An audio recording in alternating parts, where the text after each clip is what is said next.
放課後の教室には夕日が差し込み、静まり返った空気の中でチョークの粉の匂いだけがかすかに残っていた。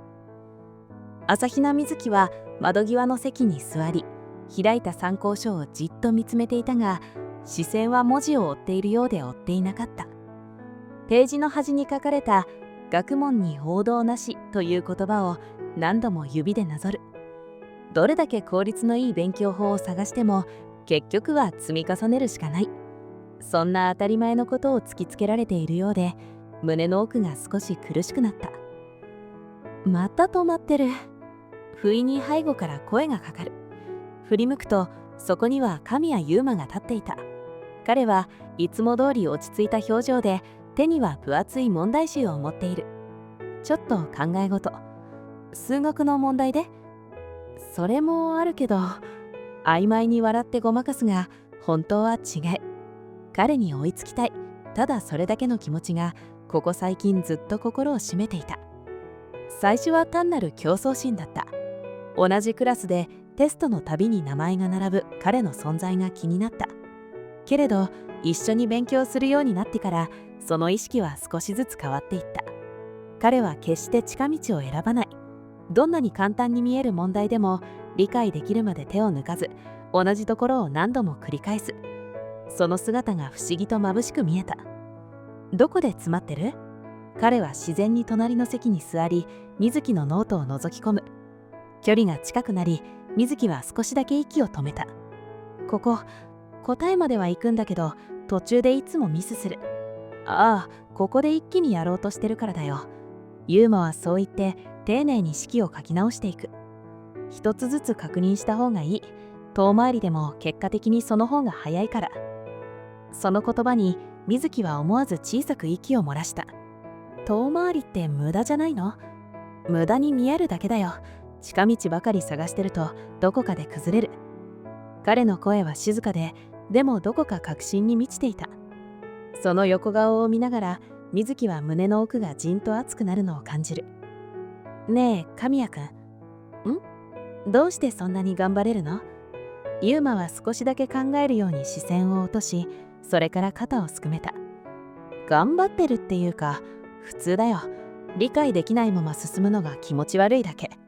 それだけでそんなに続けられるの？あとさ、彼は少しだけ笑った。前に一回大きく失敗したことがあって。意外な言葉に水木は目を見開いた。神谷くんが？中学の時、効率いいって言われてる勉強法ばっかり真似して基礎を飛ばしたんだ。そしたらテストでボロボロでさ。彼は苦笑する。その時初めて思った。近道ってちゃんと歩ける人だけが使えるんだなって。その言葉は水木の胸に深く刺さった。私、ずっと近道ばっか探してたかも。それも悪くないよ。でもさ、ユーマは顔を上げ、まっすぐ水木を見る。朝比奈はちゃんと努力してる。毎日残ってるの知ってるし。でも結果が出てない。すぐには出ないよ。でも積み重なってる。その言葉に少しだけ視界がにじむ。ねえ神谷くん。私、あなたに追いつきたいの。言ってしまった瞬間、教室の静けさが一層深くなった気がした。ただの順位とかじゃなくて、同じ景色を見たいって思ってる。自分でもうまく説明できない気持ちだった。ただ隣に立てるようになりたい、その一心だった。俺もだよ。予想外の返答に水木は顔を上げる。俺も朝比奈に追いつきたいって思ってる。ユーマは少し照れたように視線をそらす。簡単に諦めないところとか正直すごいと思ってる。そんなのただ不器用なだけだよ。それでも続けてるのがすごいんだよ。胸の奥がじんわりと温かくなる。変なの。お互い様だろ。二人は小さく笑い合った。続きやろうか。ユーマがノートを指さす。水木は鉛筆を握り直す。今度は焦らず一つずつ式を追っていく。ここは分けて考える。で、こっちを先に整理して。そう、それでいい。彼の声がすぐ隣で響く。その安心感に背中を押されながら水木はページを進める。時間はかかるかもしれない。でもそれでもいいと思えた。遠回りでも一歩ずつ進めばいい。そうやって積み重ねた先にきっと見えるものがある。そしてその隣には同じように歩いてくれる人がいる。学問に王道なし、その言葉はもう重くはなかった。むしろ優しく背中を押してくれるように感じられる。近道がなくてもいい。迷いながらでもいい。この道を自分の足で歩いていくことに意味があるのだと今ならはっきりと思える。ふとユーマが手を止めた。次のテスト勝負しない？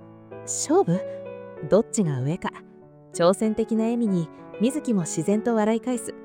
いいよ、でも負けないから。俺も。その約束はただの点数の競争ではなかった。同じ道を歩く者同士の小さな誓いだった。静かな教室の中で2人の鉛筆の音だけが規則正しく響く。